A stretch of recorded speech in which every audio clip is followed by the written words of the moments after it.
اللهم صل وسلم وبارك على سيدنا محمد وعلى آله وصحبه أجمعين. ازيكم يا حبايبي، عاملين ايه؟ يا رب تكونوا بخير. معاكم آية من يوميات آية، ودي قناتي. حبيت يا حبايب قلبي أشارككم معايا يوميات النهاردة، واشوف عملنا ايه على الغدا النهاردة. وتعالوا معايا نشوف عملنا ايه. عملنا كده حبة مكرونة وشوية لحم استيك كده من الآخر، بصراحة حاجة فاخر من الآخر. معايا هنا نص كيلو من لحم الاستيك. طبعا معايا هتبلهم، معايا ملح ومعايا فلفل ومعايا توم، بس التوم احنا مش هنحتاجه دلوقتي خالص. هتبل طبعا اللحم على الناحيتين، ملح وفلفل فقط غير. لو موجود جوز الطيب مفيش اي مشكلة، ممكن تحط رشة من جوز الطيب على كل قطعة. فهتبلهم على الناحيتين كده بملح وفلفل زي ما انتوا شايفين كده يا حبايب قلبي. هتبل حتة تانية قدامكم اهو. اللهم صل وسلم وبارك على سيدنا محمد وعلى آله وصحبه أجمعين. صلوا على الرسول يا حبايب قلبي، وما تنسونيش في اللايك والشير وتشتركوا في القناة وتفعلوا زرار الجرس عشان يوصلكم مني كل جديد. طبعا انا تبلت اللحمة وهسيبها كده، هتبلها واسيبها ساعتين في التلاجة كده، وبعد كده هرجع لكم اشوف هنعملها ازاي. ومعايا طبعا كيس مكرونة زي ما انتوا شايفين، هنعمل معاها حبة مكرونة بالصلصة كده، حاجة عظمة كده فاخر من الاخر. ممكن تعملي معاها رز ابيض مفيش اي مشكلة، ممكن تعملي معاها رز بسمتي مفيش اي مشكلة، بس انا بفضل الاكلة دي بصراحة. بعمل معاها مكرونة بالصلصة بتطلع رهيبة بصراحة، تبقى كده حلوة، وهي حلاوتها في المكرونة يعني بصراحة. كده انا تبلت اللحمة وهسيبها ساعتين. شوفوا انا بقول لكم هسيبها ساعتين، ومعايا كيس مكرونة هنا. هنسلق طبعا، كلنا بنعرف نسلق المكرونة، بس انا حبيت اعملها قدامكم بقى وندردش مع بعضنا كده.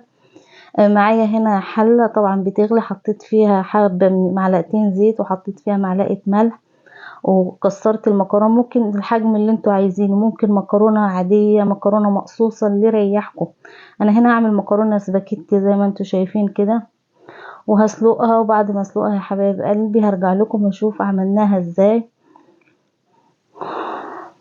بعد ما سلقت هي وبقت تمام اهي، وبعد كده قلت صفيها بشغل انا دايما عليها الحنفية مية ساقعة بعد ما بخرجها على طول، بعد ما بنزلها من على البوتاجاز على طول، طبعا عشان خاطر انا بحب اديها صدمة. وزي ما قلت لكم حبايب قلبي، بحب اشغل عليها المية الساقعة عشان اوقف درجة الحرارة طبعا المكرونة، عشان ايه ما تستويش زيادة على اللزوم وتبقى معانا معجنة وكده، لا عشان تبقى معانا مفلفلة وحلوة. ومعايا في نفس الحلة كده شطفناها، وجبت معلقتين زيت كبار، ونزلت بفصين توم. ممكن عايزين تعملوها ببصل براحتكم، وبنزل عليها بالطماطم وبسيبها تتسبك زي ما شفتوها انا حطيتها على العين التانية. ومعايا الجريل هنا، ممكن طاسة عادية تعملوا فيها اي حاجة متوفرة عندكم. حطيت حتتين زبدة كده زي ما انتوا شفتوا، بعد كده نزلت باللحمة وعطيتها صدمة، وهفضل اقلب فيها كل ما احس انها خدت لون هقلبها على الناحية التانية. وبعد كده معايا 5 فصوص من الثوم، يعني هقطعهم تقطيع كبير كده مش صغير، وهنزل عليهم بالثوم. طبعا ريحتهم والله العظيم رهيبة رهيبة، يعني بصراحة حاجة رهيبة. ومعايا هنا عودين من روزميري، لو مش متوفر عندك مفيش اي مشكلة، بس بصراحة هو بيكملها بصراحة. يعني زي ما انتوا شايفين كده هفضل اقلب لحد لونها، شايفين اللون بتاعها يحمر كده. وبعد كده حطيت ملح لصلصة المكرونة وسبتها تتسبك. بعد كده معايا مية سخنة، بنزل عليهم حبة حبة مية سرسوب سرسوب كده، مش بحط كتير. وبعد كده تنشف واحط تاني، وهنعمل معاهم شوية صوص بقى كده فاخر من الاخر يعني بصراحة. وبعد كده خلاص الصلصة اتسبكت معايا، ونزلت بالمكرونة زي ما انتوا شايفينها. شايفين اللحمة استوت بقت متفل 10.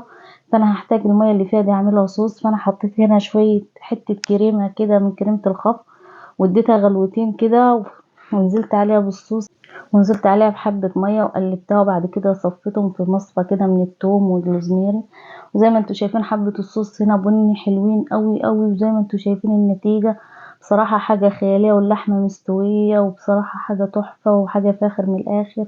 لو وصلت لحد هنا ما تنسونيش في اللايك والشير عشان يوصل لكم مني كل جديد، واشتراك في القناة يا حبايب قلبي. واشوف وشكم على خير، واشوفكم على فيديو جديد، ويا رب يكون الفيديو نال اعجابكم. والسلام عليكم ورحمة الله وبركاته.